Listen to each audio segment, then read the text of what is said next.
ಬೆಳಗಾವಿ ಮದುವೆ ಮುಗಿಸಿ ವಾಪಸ್ ಬರುವಾಗ ಮರಕ್ಕೆ ಕಾರು ಡಿಕ್ಕಿ 6 ಮಂದಿ ದುರ್ಮರಣ.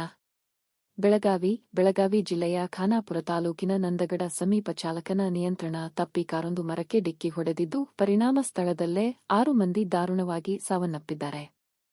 ಮೃತರನ್ನು 30 ವರ್ಷದ ಕಾರು ಚಾಲಕ ಶಾರುಖ್ ಪೆಂಡಾರಿ, 50 ವರ್ಷದ ಇಕ್ಬಾಲ್ ಜಮಾದಾರ್, 37 ವರ್ಷದ ಶಬನಂ ಲಂಗೋಟಿ, 17 ವರ್ಷದ ಸಾನಿಯಾ ಲಂಗೋಟಿ, 12 ವರ್ಷದ ಉಮರ್ ಲಂಗೋಟಿ ಮತ್ತು 13 ವರ್ಷದ ಫರಾನ್ ಲಂಗೋಟಿ ಎಂದು ತಿಳಿದುಬಂದಿದೆ.